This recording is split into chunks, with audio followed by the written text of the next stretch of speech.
Church of the Overcomer in Trainer, Pennsylvania. Trainer is a small town of about 1,800 people, just right next to the city of Chester, which most of us know is a historically black city. Trainer is historically white. So I am somewhat of an anomaly in ministry, and give you a little background and some disclaimers and disclosures.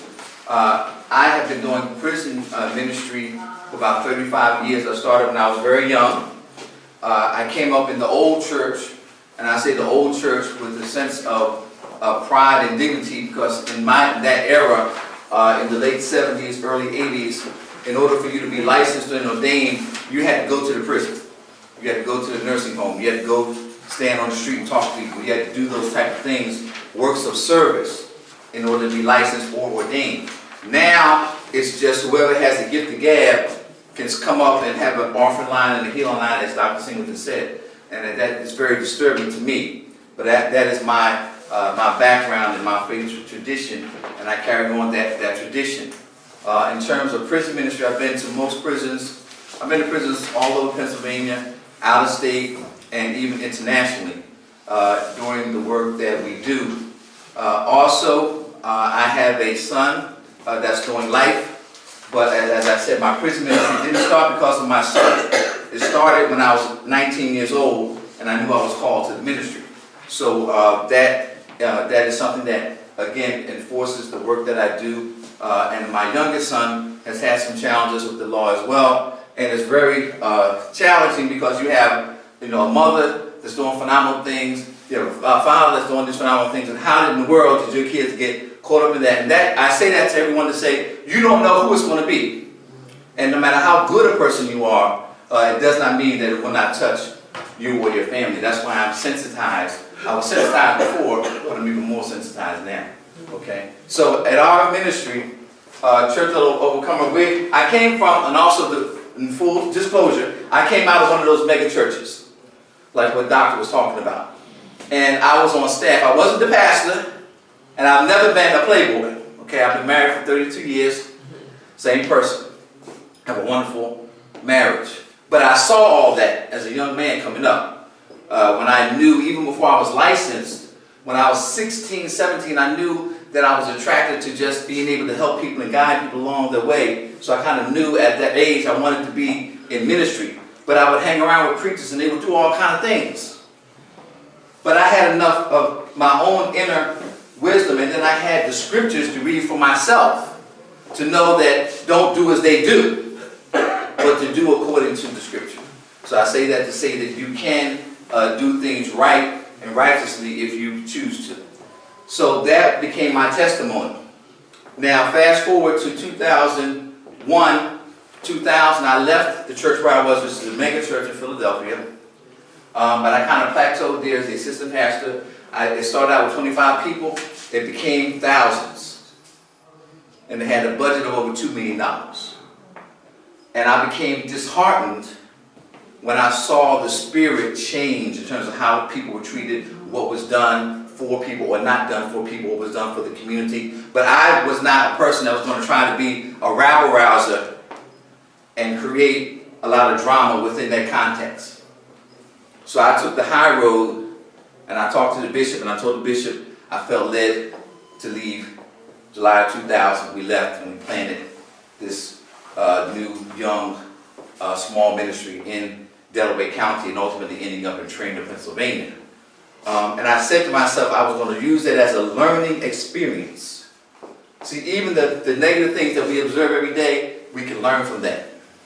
So I said, if I ever become a lead pastor, there's certain things that will never happen under my leadership. And one of those things is that whole in-crowd mentality, the whole bourgeoisie mentality that Dr. Singleton sometimes humorously alluded to, but I saw all that. I was a part of that.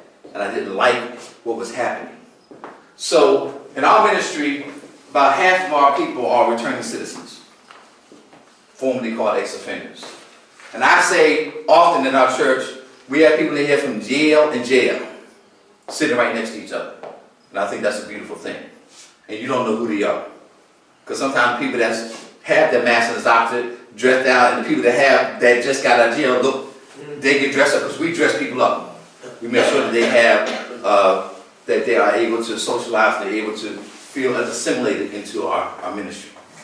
And I think that from the church perspective, it is true. Right now, it is about the money, money, money. But as kids used to say, Wu-Tang said, cream, dollar, dollar bill, y'all.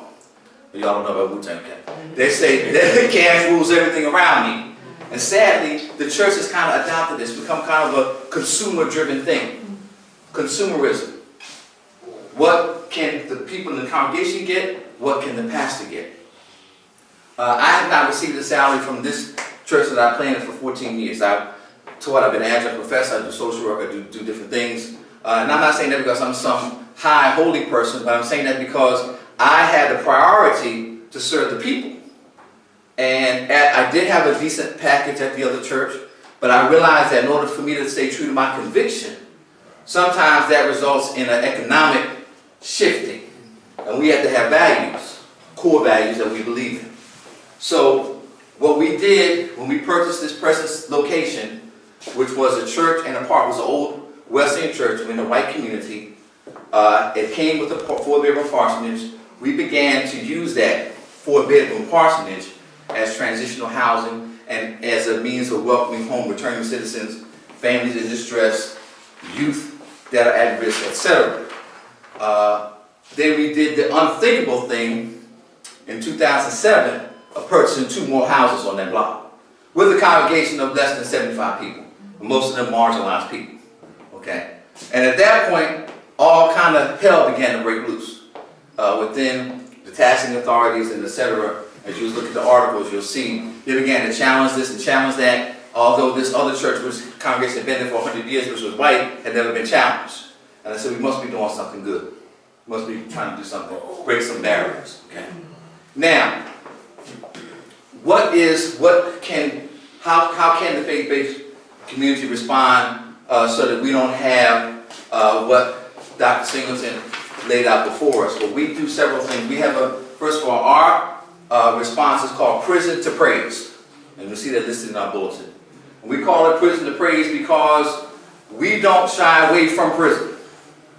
We don't shy away from people who have had traumatic, negative experiences. We don't shy away from people who have done some things that people would consider to be bad things, because in all of us is the seed to do anything.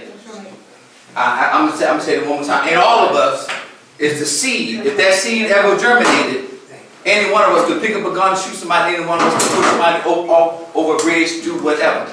It's within us. And I always like to say to our people, if there was a moral prison, a whole lot of people would be in jail. If there was a moral prison. If we went back to the 17th, 16th century. So, with that in mind, we dignify people. First thing of all is to dignify. You said the Rich Allen Project. Well, I know about Rich Allen Projects. I lived a few blocks from where I got married, a few blocks from Rich Allen Projects. And there is this whole class thing, even among black people. Can we be real?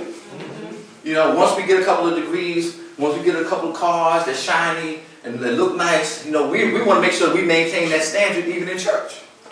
And sometimes people can't get with us, people who knew me at the other mega place, because we have mega churches, and I'll say this, they don't necessarily have mega courage. I have mega courage to do what we do. So when people come in, and I said this before, come as you are, but not anything goes. So when you come visit us, and it doesn't matter, we have all kinds, we have everybody from atheists to Muslim, everybody come to visit us. We all get along. Some people, you might say, young man, come in with a do-rag on his head. I'm not going to tell him to take the do-rag off. Because he's trying to come somewhere to better himself. He's trying to come somewhere to socialize himself. He's trying to come somewhere to elevate himself. Somebody might have they might be all inked up. That's an expression. You know that. They're looking for something. Something to identify with. I had a woman, this is a white woman, she came in, she's part of our church. She said, she's been a lifetime Catholic. Her grandmother died. She went to the funeral. She had a tattoo on her leg. The priest saw the tattoo, it just went up one side, down the other. And she said she would never go to church again, ever. See, this is the power of religious leaders. You can literally destroy somebody's psyche with the words that we say. Or you can develop and build that psyche. And She came in one day bringing somebody else. Church, but she said, look, I don't do this, I'm not going. But now she's an engrafted part of what we do. And that's kind of like what we do. From the youth, I have worked briefly at the Youth Detention Center in Delaware County. Tell you a little bit more about my background. I'm an ex-cop, I'm an ex-veteran, paratrooper, college professor, social worker, a lot of things that all of my wrap them all up into human services, okay, dealing with people. So, in Prison to Praise, we provide visitation, because that's very important. Matthew 25, Jesus said, I was in prison and you visited me. Again, most ministers now, as you know, they don't do prison ministry. It's mostly the Muslims. It's other groups in there, social service groups, but not the traditional church going into the prison. That's very sad. That makes a statement. We just had a young man that's on our list, on our prison list. His mother died. And when you have a death in the family, it's a double tragedy. And we were able to console the family, provide the money, because you have to pay $381 to transport the prisoner to the funeral. These are things that the church should be doing. Should be in your budget, if you have a budget. And we don't even have to have a budget, but we just, by God's grace, figure out a way to do some of these things. So, we do the visitation, we do the correspondence, because that's very important. So they have a lifeline, we send them a stipend so they can write, because you don't just get stamps and letters when you're behind the wall. You have to have money, you have to go to the commissary and buy these things. So we have a dedicated offering that goes to just that.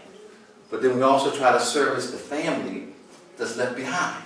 Because it's not just a person that's incarcerated, but it's everything that they're attached to is incarcerated.